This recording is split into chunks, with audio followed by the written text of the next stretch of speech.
वो व्यक्ति पत्रकारिता इस प्रकार की करता है कि मैं आपको बता दूं कि 14 फरवरी 2019 को आपको कश्मीर की घटना याद होगी। कश्मीर की घटना हो जाने के बाद वो बिहार से कश्मीरी लोगों को भगा रहा था, जिसमें वहां पर उन्हें मारा भी गया, पीटा भी गया। इसके ऊपर पहले भी कई बार मुकदमा दर्ज हो चुका है। और जो अपने आप को कहता है सन ऑफ बिहार, इसने कभी भी बिहार के लिए आवाज नहीं उठाई। आपने देखा होगा कि बिहार के अंदर किस प्रकार से हर साल बाढ़ आती है। बिहार की इसने बाढ़ के लिए आवाज उठाई, ये कभी सरकार से सवाल नहीं करता।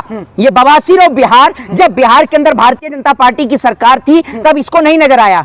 जब महाराष्ट्र से बिहारियों को मार के भगाया गया तब इसको नजर नहीं आया।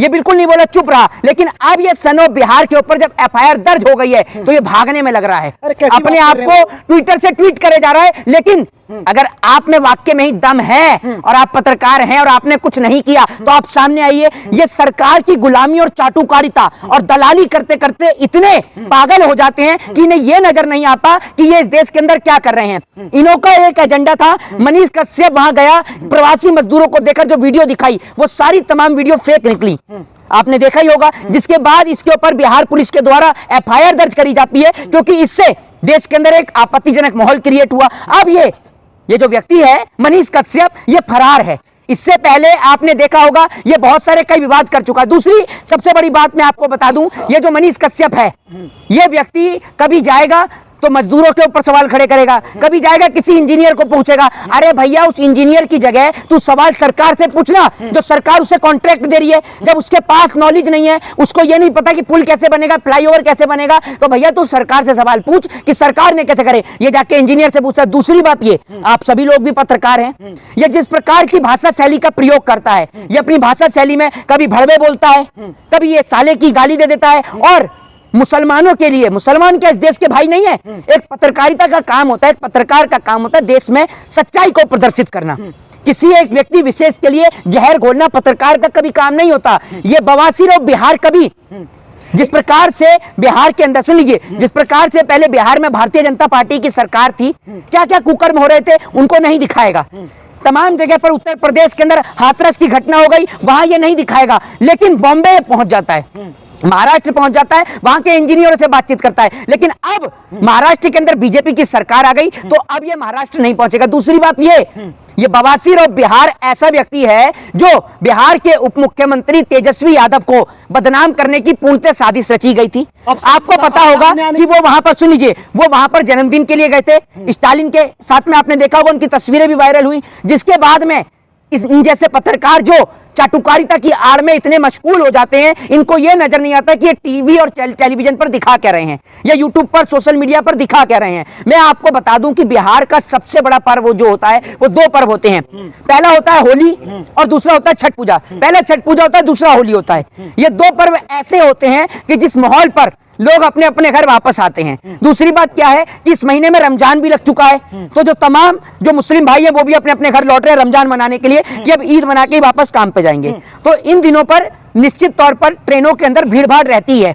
ये तो इस देश की सरकार ऐसी है जो कोई भी, जो हमारे तमाम भाई हैं बिहार से, यूपी से जो आते हैं, तमाम जगह से जो काम करके आते हैं, उनके लिए कोई भी सुविधा नहीं होती है। अब ये उस सुविधा की बात नहीं कर रहा, ये कह रहा है उनको मारा जा रहा है। जबकि भारत देश के अंदर लोग एक साथ मिलजुल कर रहते हैं। इन जैसे कुछ पत्रकारों की वजह से भारत देश की छवि जो है वो लगातार धूमिल होती है, खराब होती है। ये जब पठान फिल्म रिलीज हुई थी तो उस टाइम पर आपने देखा होगा कि शाहरुख खान के लिए इसने किस प्रकार के शब्दों का इस्तेमाल किया, वो आप सभी लोगों के सामने थे। मोहित जी आप कह रहे सामने आने की बात, वो सामने लाइव आके बात तो कर रहे कि तेजस्वी को 2025 में मुख्यमंत्री नहीं बनने देंगे। अबे भैया तुम एक मिनट, तुम मुख्यमंत्री कैसे नहीं बनने दोगे?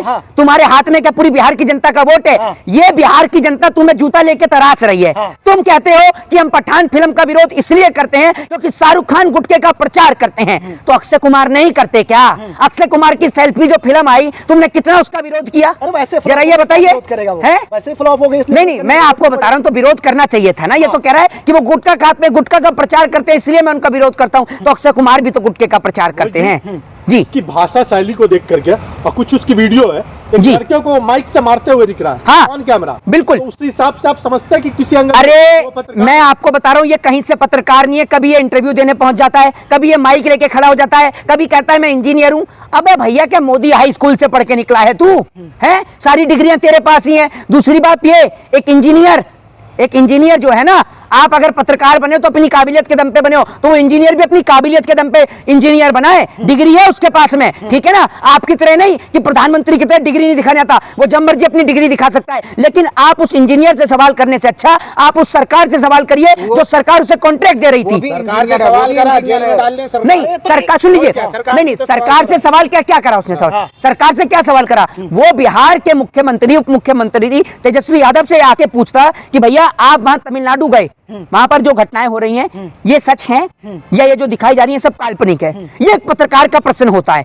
आप वहां पर पहुंचे और आपके ऊपर एफआईआर इसलिए दर्ज हुई क्योंकि जनसत्ता न्यूज हो चाहे तमाम जगह की न्यूज हो, उन्होंने यही छापा है कि तमिलनाडु में बिहारी मजदूर पर हमले की खबर पर बिहार में खूब राजनीति हुई। एक तरफा जहां बिहार पुलिस और तमिलनाडु पुलिस इसे फेक खबर बता रही है, बिहार पुलिस और तमिलनाडु पुलिस ने इसे फेक खबर बताया, वही मजदूरों के बयानों के आधार पर मीडिया पर बिहारी मजदूरों पर हमले से जुड़ी कई रिपोर्ट जो है वो जारी की गई और छापी गई, जिसमें बिहार पुलिस ने फेक न्यूज फैलाने वालों को पहले ही चेतावनी दी थी, लेकिन उसके बाद भी ये लोग लगातार फेक न्यूज फैलाते रहे। तो आपके हिसाब से प्रोपेगेंडा है, बीजेपी का छोड़ा हुआ पत्रकार है मनीष कश्यप? ये बिल्कुल बीजेपी का छोड़ा हुआ पत्रकार है और आज बीजेपी इसका साथ नहीं दे रही है। इसकी पैंट उतार के देखोगे तो इसके नीचे आपको निक्कर ही नजर आएगा, हाफ निक्कर ही नजर आएगा। अच्छा। ये संघी पत्रकार है, ये चड्डी छाप पत्रकार है और ये बवासीर ऑफ बिहार है। मैं आपको बता दूं, सन ऑफ बिहार कहते हैं। नहीं सन ऑफ बिहार नहीं, ये बवासीर ऑफ, अरे बिहार की भूमि आप देखिए इतनी शक्तिशाली भूमि है, कर्पूरी ठाकुर की भूमि है ये बिहार में, आप बिहार को इसका नाम देते हैं, कैसी बात करें आप। बिहार तो एक ऐतिहासिक ऐसी जगह है जो आप ये समझिए गुरु गोविंद सिंह की जन्मस्थली है,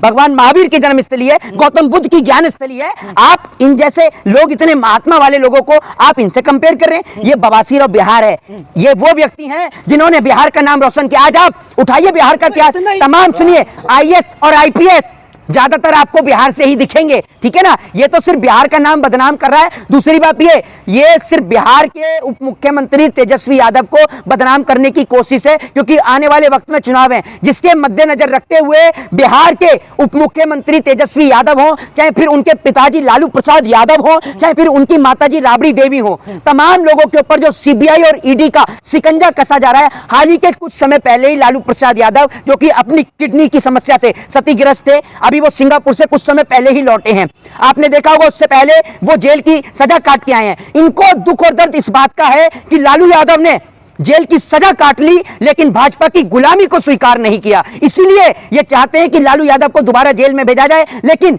बिहार की सरकार के साथ तमाम लोग खड़े हैं और एक साथ खड़े हैं, और इन जैसे लोगों की कोई औकात नहीं है, क्योंकि एक पत्रकार का काम होता है सच्ची पत्रकारिता करना। ऐसा गिरफ्तारी क्यों नहीं गिरफ्तारी क्यों नहीं हो रही है? अरे गिरफ्तारी इतना डर गया है कि बेचारा गायब है, भागे जा रहा है, सिर्फ ट्वीट पे ट्वीट कर रहा है, भागे जा रहा है। अरे अगर तुम सन ऑफ बिहार हो तो आओ ना, क्यों भाग रहे हो? तुम तो भागे जा रहे हो।